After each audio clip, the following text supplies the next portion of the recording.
श्री गणेशाय नमः सरस्वते नमः श्रीरामचंद्राय नमः हरे रणी दंडोनी रावणासी सावध करावे स्वमित्रासी रामाला तिष्णेसी जीवी जीवासी जीवन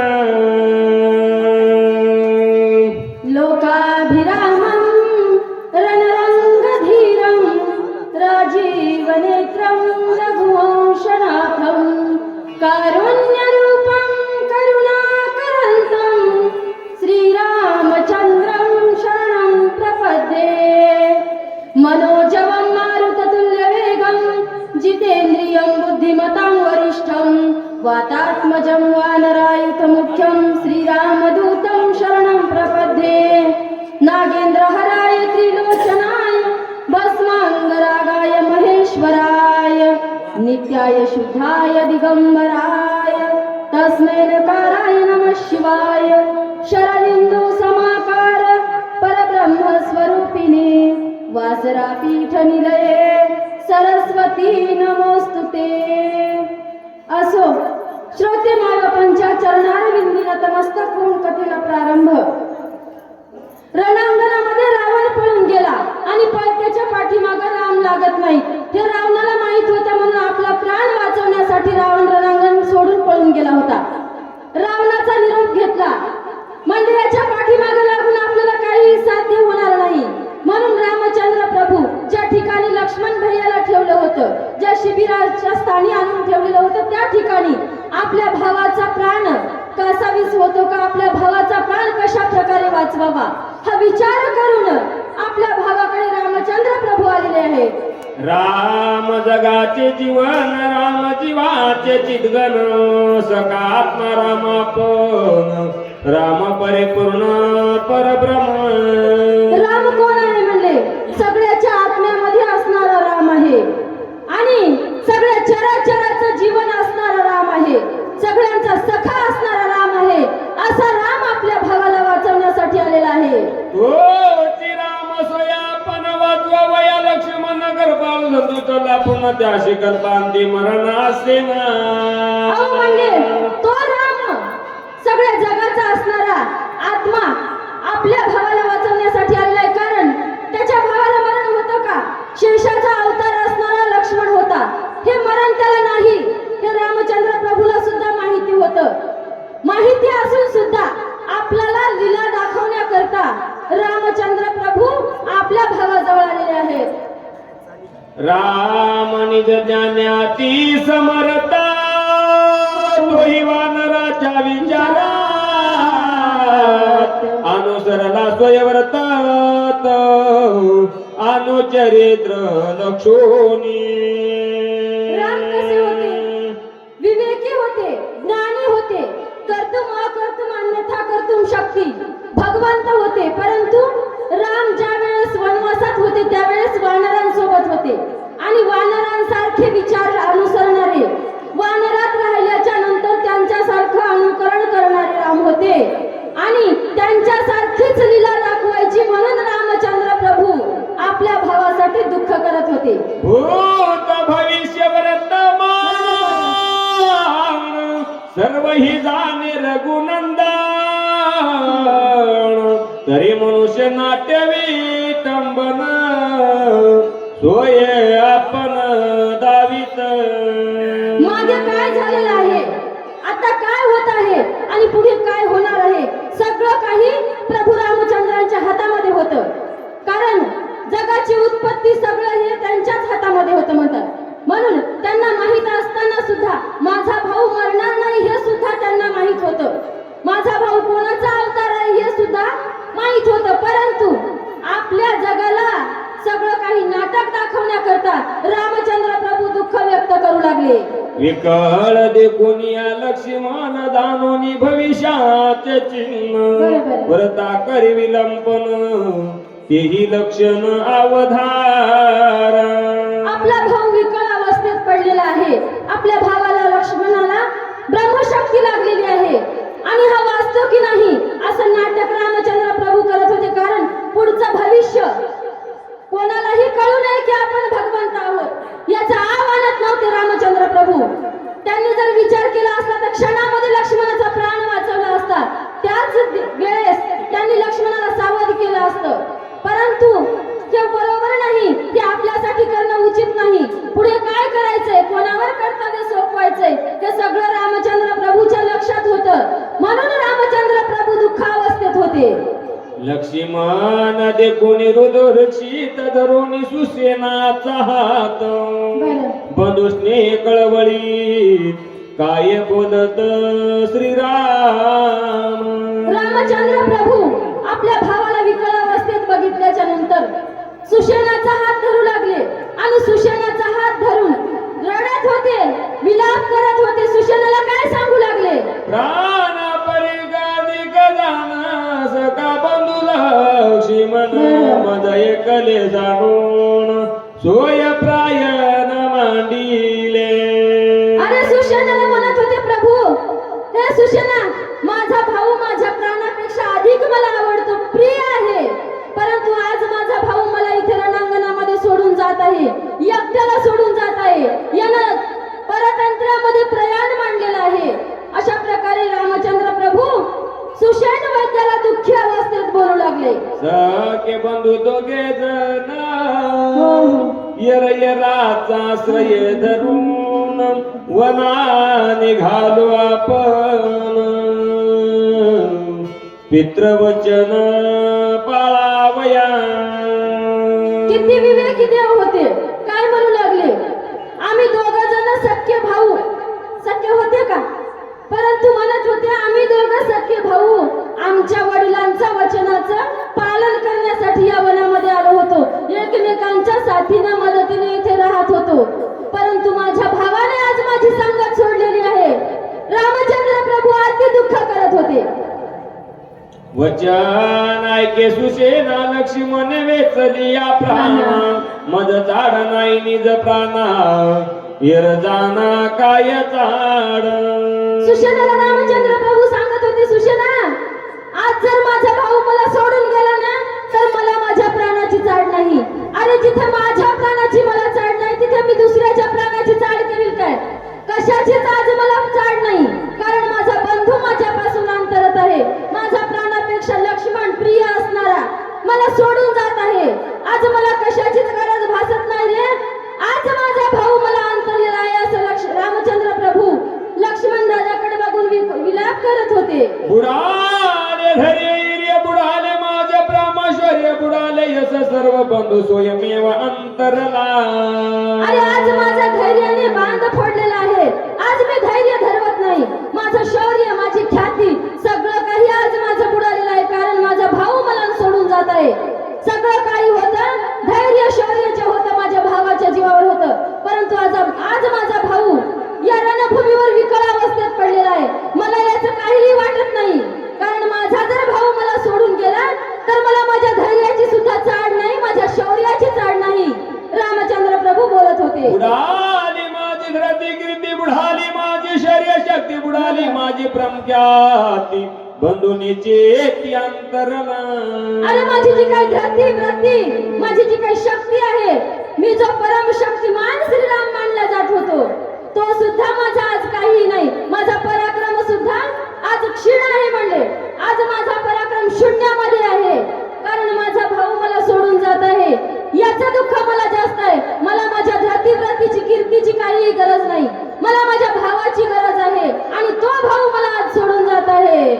नेत्राय तसे अंधारी गात्रे कापती थरथरी धनुष्य न धरवे करी धीर निर्धारी न धरवे. रामचंद्र प्रभूच्या डोळ्याला अंधारी येत होती. एवढ्या भावासाठी दुःख व्यक्त करत होते आणि हातपाय चळचळ कापत होते. म्हणजे धनुष्य हातामध्ये धरवत नव्हता. एवढा विकळ रामचंद्र प्रभू या रणांगणामध्ये आपला भाऊ बघितल्याच्या नंतर झाले होते. म्हणतात आज त्यांच्या शरीरामध्ये प्राण नाहीसा झाल्यासारखं वाटत होतं, कारण भाऊ सोडून जात होता. याचं दुःख रामचंद्र प्रभूला झालेलं होतं. प्राण जाती विकळ मती स्मर्याळू माळवाच्या जातसे भ्रळ शरीर चळचळ कापत. रामचंद्र प्रभूचा प्राण जातो की काय? लक्ष्मण तर जातच आहे, परंतु त्यांना वाटत होतं माझं शरीर सुद्धा आज जाते की काय? शरीर विकळ झालेलं वाचा बरळ झाली होती, बोबडी वळत होती. रामचंद्र प्रभूच्या तोंडातून शब्द फुटत नव्हते. एवढं दुःख रामचंद्र प्रभूला भाऊ विकल झाल्याच्या नंतर झालं होतं. आता मज युद्धाचे कार्य कोण यस घे कोण आपण, कोण्या कार्यावर रावण बंधू लक्ष्मण अंतरला. रामचंद्र प्रभू बोलत होते, आज मी यश घेऊ परंतु कशासाठी? कारण माझा भाऊच मला सोडून जात आहे. दोघांनी मिळून जर आज यश प्राप्त केलं असलं तर त्या यशाची गाथा, चरित्र किती महान झालं असतं. रामचंद्र प्रभू विचार करत होते, परंतु आता मला त्या यशाची गरज नाही. मी युद्धामध्ये रावणाला मारणार होतो माझ्या भावाच्या सामर्थ्यामुळं, परंतु आज तो मला सोडून जात आहे म्हणून मला ते यश सुद्धा नको आहे. मला फक्त हवा आहे तो माझा भाऊ, आणि तो आज मला सोडून जात आहे. रामचंद्र प्रभू बोलत होते, झाड नाही विजय व्रती, झाड नाही द्रती गती, झाड नाही यश कीर्ती, बंधुनीची ती अंतरला. अहो मला धरती कीर्ती कशाचीच चाड नाही, यशाची सुद्धा चाड नाही म्हणले. आज मला निश्चित अपयश आलेलंच आहे, कारण माझ्यापेक्षा असणारा बलाढ्य भाऊ रणांगणामध्ये विकळ पडलेला आहे. मग मला माझ्या यशाची गरज काय आहे, आणि मी यश घेऊन काय करू? असं अयोध्येला परत जाऊ का यश घेऊन? अशा प्रकारे रामचंद्र प्रभू मनामध्ये विचार करत होते. जीवित्वाचे झाड कोण उभ्या मी सांडीन प्राण, या जिन्याचे सुख कोण बंधू लक्ष्मण अंतरला. अरे म्हणजे माझा भाऊ जर मला सोडून जात आहे तर मी काय करू जगून? माझ्या जिण्याला काय आहे म्हणजे अर्थ? माझं जगणं आज अर्थामध्ये नाही म्हणजे निरर्थक जीवन झालेलं आहे. माझा भाऊ आज रणांगणामध्ये विकळ पडलेला आहे, मला सोडून जात आहे. निश्चित माझा भाऊ मला आज अंतरलेला आहे, म्हणून मला सुद्धा जगायचं नाही. मी उभ्याच प्राण सांडीन, देहाचा माझा त्याग करीन. रामचंद्र प्रभू बोलत होते. धाव पावरे लक्ष्मणा, बरं. का करीतोसी प्रायना, मद सांडोनिया दिनवदना, कोण्या स्थाना जातोशी. रामचंद्र प्रभू दीन अवस्थेमध्ये जसं काही एखादी माऊली कोणासमोर पदर पसरून बोलावी अशा प्रकारे रामचंद्र प्रभू बोलत होते. लक्ष्मणा धाव रे, एक वेळ तरी मला दादा म्हण, एक वेळ तरी मला दादा म्हणून हाक मार. अरे मी तुझं बोलणं ऐकण्यासाठी आतुर झालेला आहे, तुझी हाक ऐकण्यासाठी माझे कान आसुसलेले आहेत रे. मला एकदा तरी बोल, आणि जातोस मला सोडून तर कोणत्या ठिकाणी जात आहेस बाबा? अरे तुझं ठिकाण तरी मला सांगून जा. रामचंद्र प्रभू बोलत होते. वाणी मी पिडला रे उपवासी, म्हणून रुसोनी जातोशी, की युद्ध करिता भागलासी, म्हणून जासी विसावया. अरे तुला मी वनामध्ये असता वेळेस उपवाशी ठेवलं रे. इतके दिवस मी तुला कधीच विचारलं नाही लक्ष्मणा, तू काय खाल्लं का? तू आम्हाला फळं आणून दिली, पण मी तुला कधीच नाही विचारलं की तू कधी पाणी पिला का, कधी आराम घेतलास का? म्हणून तुला काय माझा राग आला का? म्हणून तू मला सोडून जातोस? किंवा तुला माझ्या सोबत वनवासामध्ये राहिल्याच्या नंतर या राक्षसासोबत युद्ध करावं लागत आहे, म्हणून का तुला श्रम झाले का रे? म्हणून तुला माझा कंटाळा आला का लक्ष्मणा? सांग रे, एकदा तरी बोल. रामचंद्र प्रभू दुःखी अवस्थेत म्हणजे रडत रडत लक्ष्मणासोबत बोलत होते. इंद्रजिता सारी कारण योदारणी श्रमला करिता धुंदा, किसिता बोलली अपवादा, त्या विषादा मानिले. अरे इंद्रजितासारखा महान पराक्रमी असणारा राक्षस, बलाढ्य राक्षस, आणि त्यांच्या सोबत तू युद्ध केलंस, म्हणून का तुला श्रम झाले? का तू कंटाळून गेलास? किंवा माझी सीता तुला काही या वनामध्ये असते वेळेस काही अपवाद बोलली का? काही तुला राग येण्यासारखं बोलली का? म्हणून तिचा तुला राग आलेला आहे का? म्हणून तू मला सोडून जातोस का? अशा प्रकारे रामचंद्र प्रभू लक्ष्मणाच्या नावाचा विलाप करत होते. लक्ष्मण ये रे परतोनी मज भेटी दे रे, मज वरी रुसला शिकारे, दोघे वनीचे संगाती. लक्ष्मणा एकदा तरी परत ये रे, मला भेट, मला दादा म्हणून माझ्या गळ्याला मिठी मार. अरे माझे हात तुला धरण्यासाठी माझे बाहू आसुसलेले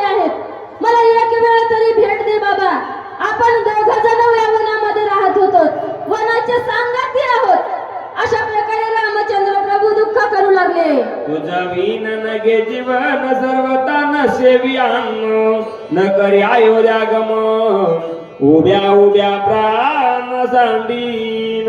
रामचंद्र प्रभू किती टोकाचं बोलत होते बघा ना. हे बघ म्हणले, तू जर आज नाही उठलास ना तर मी अन्न पाण्याचा त्याग करेन. अरे मी अयोध्येला सुद्धा जाणार नाही. या ठिकाणी या क्षणी माझ्या देहाचा त्याग करेन. माझा प्राण उभ्यानेच मी सोडून देईन. मी सुद्धा आता तुझ्या माघारी जगणार नाही लक्ष्मणा. भाऊ भावासाठी दुःख करत होता. सीता न लगे मज सर्वता काय तोंड दाखवू त्या परता काय उत्तर देऊ ती की माता बंधू सर्व तांतरला. अरे म्हणले, आपण ज्या सीतेसाठी इथपर्यंत आलो होतो लंकेमध्ये आणि या समुद्रावर सेतू बांधला होता, परंतु ती सीता आता मला पाहिजे नाही. अरे मी इथे सीतेचा काय करू म्हणजे असं करून जाऊ तर अयोध्येमध्ये गेल्याच्या नंतर मी भरताला काय उत्तर देऊ? तिने आई साहेबांना काय सांगू? लक्ष्मणाला कुठे ठेवले म्हणून तुमचा ठिकाणा सांगावा. अशा प्रकारे रामचंद्र प्रभू बोलत होते. शत्रुगुण मज पुसेल जेव्हा काय मुख दाखवू तेव्हा गेला सर्व सुखाचा ओलावा जीवी जीवा कंद. अरे भरत विचारील, तिने आई साहेब विचारतील त्याचं नवल नाही, परंतु छोटा असणारा भरत सुद्धा मला विचारेल, दादा लक्ष्मण भैया कुठे आहे? त्यांना कुठे सोडून आला? अरे छोटा असणारा पण तो पण मला प्रश्न करील. मी त्याच्या प्रश्नाचं काय उत्तर द्यावं? कुठे गेला म्हणून सांगावं? अशा प्रकारे रामचंद्र प्रभू दुःख अवस्थेमध्ये बोलत होते. मनोनी घातली लोळणी अंग टाकिले धरणी लक्ष्मणे मोकलिले रणी कोण शिराणी जिन्याची. एवढ्याने बोलत एवढा वेळ विलाप करत होते उभं राहून, परंतु आता रामचंद्र प्रभूचं धैर्य संपलं होतं. अंगामधली शक्ती क्षीण झाली होती. रामचंद्र प्रभूने उभ्या उभ्या अंग धरणीवर टाकून दिलं होतं. म्हणत होते, अरे माझा भाऊच मला अंतरलेला आहे. माझ्या जिन्याची काय शिराणी आहे? माझ्या जिन्याचा काय अर्थ आहे? आज माझं जीवन निरर्थक ठरलेलं आहे, कारण माझा पाठीराखा भाऊ मला आज सोडून जात आहे. वक्षतळा पिटी हात डोई पिटी धरणी ते विकळ जाता सर्व सामरते सुशेने देते धैर्यला. रामचंद्र प्रभू मोठ्याने आपली छाती बडवत होते. आपला डोका जमिनीवर आपटून घेत होते. विकळ झाले होते. त्यांच्या तोंडामधून शब्द फुटत नव्हता. अशामध्ये त्या ठिकाणी जे सुषेण वैद्य उभे राहिलेले होते रामचंद्र प्रभू समोर, त्या रामचंद्र प्रभूचा हात सुषेण वैद्याने धरला. आता सुषेण वैद्याने बोलायला सुरुवात केलेली आहे. महामेरू गडाडीता इधर आता स्तंभ पडता ही दारू समुद्री बुडता झाला राखता सुषेण. ज्या वेळेस म्हणतात धैर्याचा स्तंभ किंवा एखाद्या घराचा खांब ढसळून पडावा आणि त्यावेळेस कोणीतरी येऊन आधार द्यावा, तशा प्रकारे किंवा एखादा दुःख समुद्रामध्ये बुडालेला आहे आणि त्याला कोणीतरी गुरु भेटावा, काहीतरी मार्गदर्शन करावं आणि त्या दुःखाच्या समुद्रातून त्याला पहिलं तीराला न्यावं, तशा प्रकारे रामचंद्र प्रभूला आज सुषेण वैद्य भेटले होते. मरती अमृत पान की दुष्काळी मिष्टान्न यावर शिवरश गण देवी वचन सुषेणाचे. रामचंद्र प्रभूला सुषेण वैद्य बोलले ते कशासारखे झाले म्हणतात, जसं मरणाच्या तोंडामध्ये काळपाश गळ्याला अडकलेला असावा आणि तशामध्ये चुकून अमृत पान त्याच्या मुखामध्ये व्हावं आणि त्याचा प्राण जसा परत यावा, तशा प्रकारे रामचंद्र प्रभूला सुषेणाचे बोल वाटत होते. ऐके स्वामी रघुनंदन आदू सर्वज्ञ पैसा वदान बंधू वैकल्य वासना दान जनी मना धरी दोषी. अहो रामचंद्र प्रभू, तुम्ही एवढी का चिंता करतात? ऐका म्हणले, सावध होऊन ऐका. रामचंद्र प्रभू, लक्ष्मण भैयाला शक्ती लागलेली आहे आणि शक्तीच्या आघातामुळे लक्ष्मण भैया फक्त मूर्छापन्न झालेले आहेत, विकळ अवस्थेमध्ये पडलेले आहेत. त्यांना कुठल्याही प्रकारची भीती नाही. म्हणून तुम्ही एवढं काय करू नका, म्हणजे दुःख करू नका, एवढा शोक करू नका. रामचंद्र सुषेण वैद्य आधार देत होते. उबारा होली जब मुगासी जिंदेचे बानर दही घेसिया तेने अत्यंत दुखी होशी आईचे मानसी न धरावे. अहो म्हणले तुम्ही उगाच्या उगा आपलं चिंता करतात आणि चिंतेचे बाण आपल्या हृदयामध्ये घेऊन आपल्या हाताने दुःख करत आहात. म्हणजे ते दुःखी होण्याचं काहीही कारण नाही, कारण लक्ष्मण दादाला कुठल्याच प्रकारची भीती नाही. सुषेण वैद्य सुषेण डॉक्टर बोलत होते. नाही पंचत्व पावला नाही याचा प्राण गेला जीवन श्रेणे असे भरला नाही निमाला सर्वता. अहो म्हणजे लक्ष्मण दादा जीवन श्रेणीने पूर्ण परिपूर्ण भरलेला आहे, फक्त विकळ झालेला आहे. त्यांचं पंचत्व हरण झालेलं नाही किंवा यांचा प्राण सुद्धा गेलेला नाही, फक्त मूर्छा आलेली आहे. म्हणून तुम्ही चिंता करणं सोडून द्या. चिंता करू नका, लक्ष्मण दादा मृत्युमुखी पडणार नाहीत, फक्त मूर्छित आहेत. सावध होतील, परंतु तुम्ही असावध होऊ नका. रामचंद्र प्रभूला सुषेण वैद्य बोलत होते. विषण नदीसयाचे वदन नाही पालटले दयची नाही काळी मातडली जाण जीवे लक्ष्मण जितासे. अहो म्हणजे लक्ष्मण भैया जिवंत आहेत, त्यांच्या चेहऱ्यावर काही काळीमा वाटते का किंवा त्यांचा प्राण गेल्यासारखं काही थंडगार वाटतात का? नाही म्हणले. सगळी अवस्था त्यांची कशी आहे? लुसलुसीत आहे, फक्त मूर्छा आलेली आहे. म्हणून तुम्हाला चिंता करायची गरज नाही.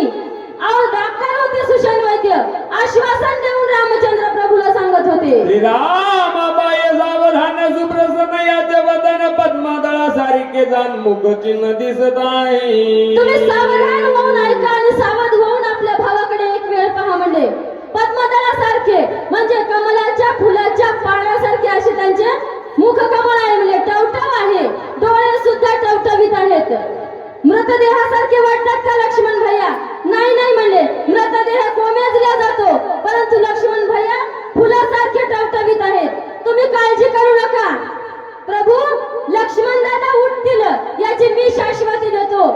सुषेण वैद्य त्यांना आधार देत होते. सुकुमार याचे कर कमळ शीतळन लागती चरण तळ टवटवीत नेत्रयुंगूळ लक्ष्मण विकळ नाही रामा प्राणाहीन पय शरीर याचे न देखो साचार सावधान याची गात्रे वक्र शेषावतार हा होय. अहो म्हणजे यांचे गात्र वक्र म्हणजे हात पाय सगळं काही कसं आहे? टवटवीत आहे आणि शेषांचे अवतार असणार आहेत, यांना मरण नाही. म्हणून काळजी करू नका, सगळं काही व्यवस्थित आहे. जशा प्रकारे जिवंत माणसाच्या नाडी सगळं काही बरोबर चालते आहे, त्या प्रकारे लक्ष्मण भैया सुद्धा सावध आहेत. परंतु तुम्ही सावध होऊन एक वेळ बघा. रामचंद्र प्रभूला सुषेण वैद्य सांगत होते. सावध ऐके रघुनंदनारी गज सैन्य पंचानना राक्षस कुळ निळभंजना बंधुरत्ना भय नाही. सावध ऐका म्हणले नरवीर पंचानना. म्हणजे तुम्हाला वाटत असेल की माझा भाऊ मरेल, परंतु मरणार नाही. अरे सगळ्यामध्ये असणाऱ्या लक्ष्मण भैया शूर आहेत, वीर आहेत आणि विकळ अवस्थेत आहेत. याच्यामुळे तुम्हाला भीती वाटत आहे की लक्ष्मण भैयाचा प्राण जाईल, परंतु असं काही नाही. लक्ष्मण भैया सावध होतील आणि विकळ अवस्थेतून बाहेर येतील, परंतु आता मूर्छा आलेली आहे. अशा प्रकारे रामचंद्र प्रभू बोलत होते. शेती भेटे लक्ष्मण पडिला सदाई जाण सर्वता नाही शने देई चिन्ह अवधारी. अशा प्रकारे असणारे रामचंद्र सुषेण वैद्य सांगत होते. फक्त शक्ती भेद झाल्यामुळे आणि हृदयामध्ये शक्ती लागल्यामुळे मूर्छापन्न झालेले आहेत म्हणले. आणि त्याचे सुद्धा सगळे चिन्ह कसे आहेत? सावध आहेत. अशा प्रकारे रामचंद्र प्रभूला सुषेण वैद्य सांगू लागले. जरी दिसताय विकळ तरी पाठवे असे प्रबळ दुःखदुखित नेत्र कमळ आळू माळ दिसत आहे. अहो त्यांचं पाठव्य सुद्धा सबळ आहे म्हणजे सगळं काही नीट नेटकं आहे. डोळ्यामध्ये सुद्धा प्राण आहेत, जसे काही डोळे गोमेजलेले नाहीत, टवटवीत आहेत. नेत्रयुगल सुद्धा त्यांची बुबुळे सुद्धा व्यवस्थित आहेत. मग तुम्ही चिंता कशासाठी करता? तुमच्या मनातली चिंता सोडून द्या. रामचंद्र प्रभू लक्ष्मण भैया निश्चित उठतील.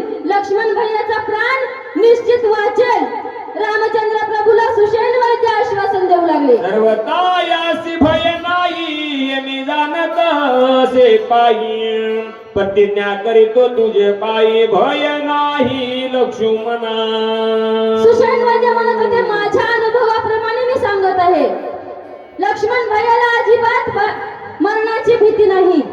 आणि असं जरी सांगितलेलं तुम्हाला खोटं वाटत असेल किंवा मी तुमची समजूत काढत आहे असं वाटत असेल, तर मी तुमच्या समोर प्रतिज्ञा करतो, लक्ष्मण भैयाचा प्राण जाणार नाही. अशा प्रकारे प्रतिज्ञा घेऊन सुषेण वैद्य सांगत होते. मी जाणत असे वैदिक प्रेत चिन्ह आवश्यक सुमित्रा भय नाही देख प्रतिज्ञा सुटंग वदत शे शक्ती भेद्या हृदय संधी त्याची उपाय ऐक कृपानी दे. एक वेळ आणून दिव्या औषधी बंधू सुबुधी वाचवी.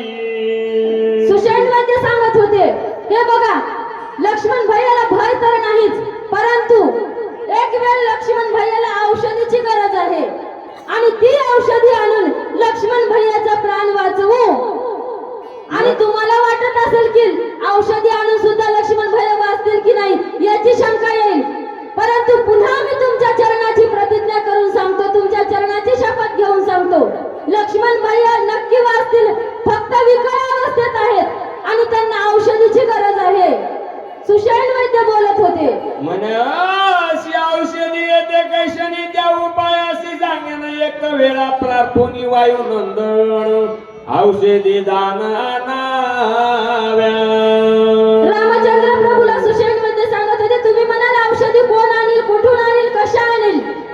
अहो म्हणले, औषधी आणायची आहेत त्याचं ठिकाण सांगतो आणि औषधी कोणाला आणायची आहेत त्यांचं नाव सांगतो. एक वेळ हनुमंतरायाची प्रार्थना करा आणि हनुमंतरायाला औषधी घेऊन यायची आज्ञा करा. म्हणले लक्ष्मण भैया निश्चित उठतील. जवळ नये सूर्य उदया तव औषधी आणाव्या पाहो उदया येता कशपद नयो कार्य नयो साधेना. अहो म्हणले औषधी आणायची आहेत, परंतु सूर्योदय व्हायच्या अगोदर जर औषधी इथं आल्या तर लक्ष्मण भैयांचे प्राण वाचतील, आपलं कार्य सिद्धीला जाईल.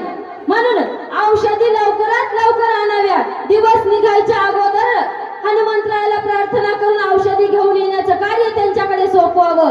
अशा प्रकारे सुषेण वैद्य सांगू लागले. उदया येता गबेची औषधी प्राप्त नवती आणि अनावर ब्रह्मशक्ती उर्मिला पती नवाचे.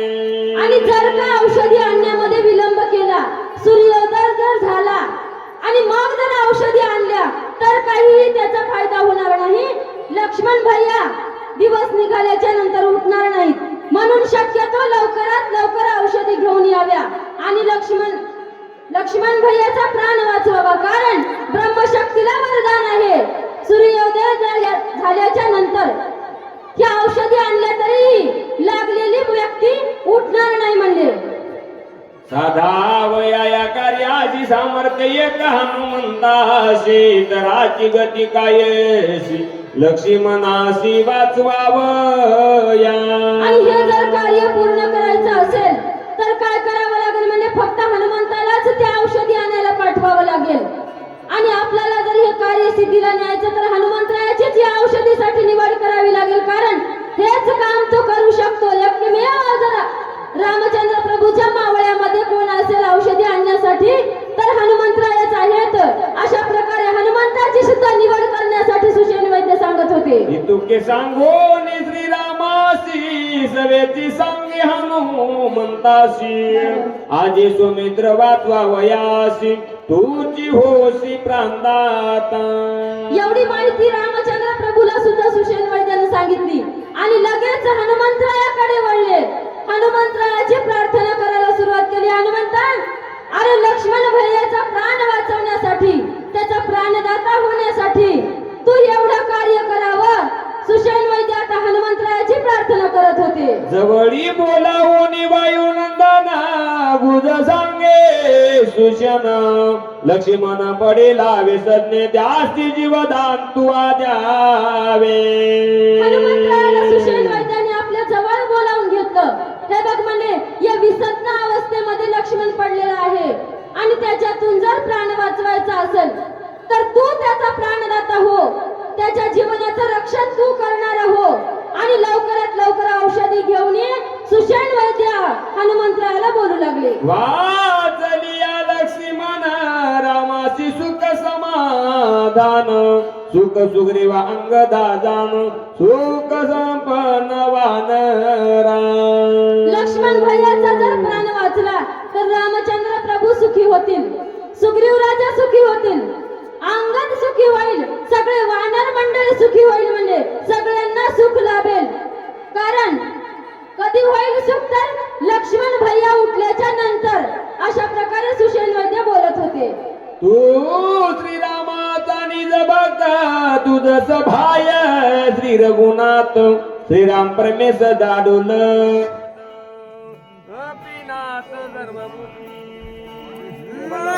रामचंद्र प्रभू सुषेण वैद्य सांगू लागले, हे बघ म्हणले, तू कसा आहेस? प्रभू रामचंद्राचा निज भक्त आहेस, सबाह्य स्मरण करणारा रामचंद्र प्रभूचा भक्त आहेस. तू हे कार्य करू शकतोस आणि याच्यासाठी तुझी निवड केलेली आहे. म्हणून तू लवकरात लवकर जाऊन औषधी घेऊन ये आणि लक्ष्मणाचा प्राण वाचव. हनुमंतरायाची विनंती सुषेण वैद्य करत होते. तुझ सर्वाभूती समसमा अखंडता रामानुसंधान दर्शनी दर्शन राम चितघन देखशी. तू सगळीकडे जे काही बघतोस मला दृश्य द्रष्टा दर्शन ही त्रिपुटीची जी बोलवण आहे ती रामनाम आहे. आणि ज्या वेळेस तू सबाह्य सगळीकडे पाहण्यामध्ये राम पाहतोस, म्हणून तू लवकरात लवकर जा आणि लवकरात लवकर लक्ष्मण भैयासाठी औषध घेऊन ये. सुषेण वैद्य हनुमंताला सांगत होते. सुग्रीव अंगद जांबुवंत नळ निळा दिवाना रसमत तुझे नि आम्ही राम भक्त श्रीराम सेवित सर्वदा. सुषेण वैद्य बोलत होते, अरे म्हणजे सुग्रीव अंगद जांबुवंत नळ नीळ हे जे काही वानर मंडळी आहे, जे काही रामभक्त आहेत, जे काही आम्ही रामाची भक्ती करत आहोत ती तुझ्यामुळे करत आहोत. कारण तुझ्यामुळे आम्हाला राम भेट झालेली आहे, तुझ्यामुळे आम्ही रामाचं नामस्मरण करायला शिकलेले आहोत. अशा प्रकारे सुषेण वैद्य हनुमंतरायाची स्तुती करत होते. राम देखील धन्य तुझे नियामी. तुझ्यामुळे आम्हाला रामाची भेट झालेली आहे, तुझ्यामुळे आम्ही सृष्टीमध्ये चराचरामध्ये राम बघतो आहोत. तुझ्यामुळे सगळं काही आम्हाला राम भक्तीमध्ये साध्य झालेलं आहे. म्हणून हनुमंतराया तू सगळ्यामध्ये श्रेष्ठ असणारा भक्त आहेस. तुझे निवान रवन जर झाले श्रीराम सेवेचे किंकर तुझे निभव समुद्र दुतर झाला समग्र कोरडा. अरे म्हणले तुझ्यामुळे आम्ही रामाचे दास झालेलो आहोत, तुझ्यामुळे आम्हाला रामाचं दास्यत्व करायला मिळालेलं आहे. आणि हा समुद्र, हा भव समुद्र म्हणजे आमच्यासाठी कशामुळे कोरडा झालाय? रामचंद्र प्रभूच्या नामस्मरणामुळे. आणि हे सगळं काही आम्हाला तुझ्यामुळे साध्य झालेलं आहे. जन्म मरणाच्या अवघाती बुडत होतो मारो तिथे ज्वाला ओन श्रीराम भक्ती वानर पंक्ती उतरिल्या. अहो म्हणले आम्ही तर इकडे जन्म मरणाच्या फेऱ्यामध्ये पचत होतो. कारण आम्हाला काही श्रीराम माहित होते का, रामाची भक्ती माहित होती, नामस्मरण माहित होतं, काही माहित नव्हतं. परंतु तू आम्हाला भेटलास आणि तू आम्हाला रामाची भेटी करून दिलेली आहेस. अशा प्रकारे रामचंद्र प्रभू आम्हाला तुझ्यामुळे मिळालेले आहेत. सुषेण वैद्य हनुमंतरायाला बोलत होते. हे अनवल सांगू किती तू उदरिली त्रिजगाती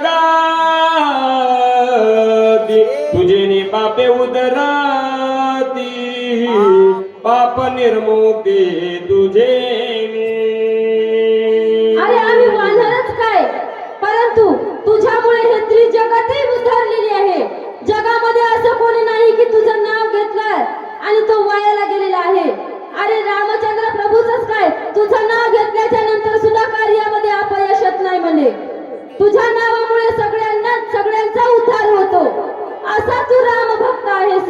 रामचंद्र प्रभूच्या नावाचा तर भुभुकार केल्यानंतर काही ना काहीतरी आम्हाला साध्य होईल. परंतु तुझ्या नावाचा जयघोष केल्याच्या नंतर जे काही आम्ही मनामध्ये इच्छा उत्पन्न केलेली आहे त्या कार्यामध्ये सुद्धा यश प्राप्त होतं.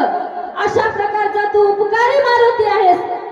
सुषेण वैद्य त्यांची स्तुती करत होते.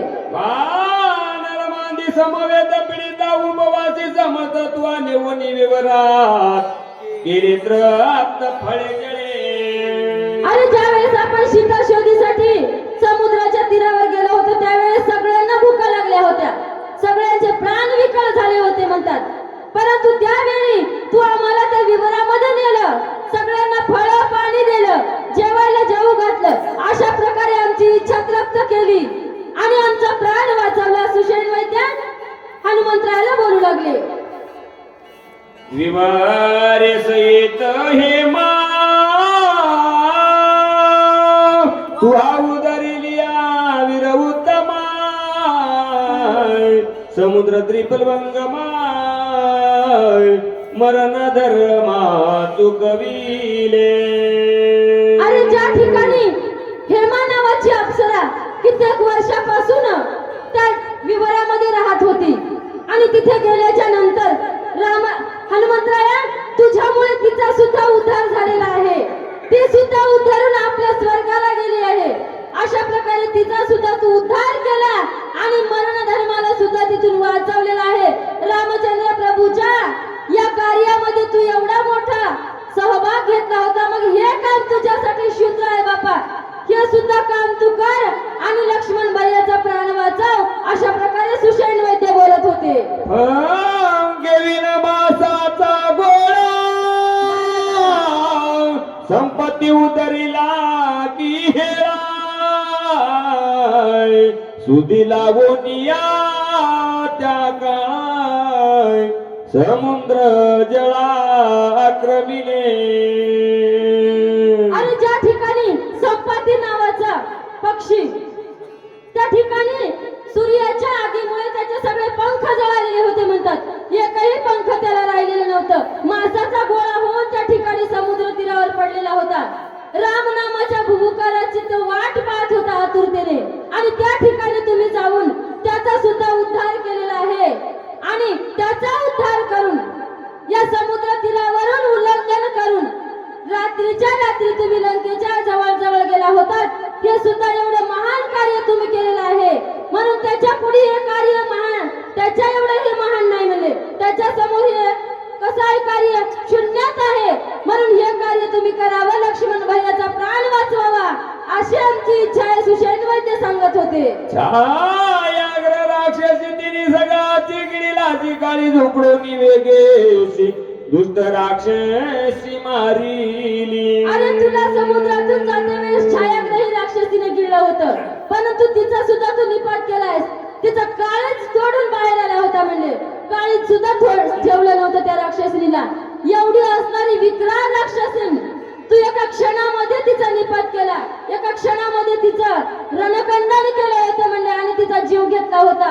एवढं महान कार्य केलेलं आहे हनुमंतराया, तू खूप पराक्रमी आहेस. अशा प्रकारे सुषेण वैद्य त्यांची स्तुती करत होते. सुरसा दानवाची माता न मारोनी गेलासी परता पाय देवोनी पर्वत माता तोही तत्वता उदरीला.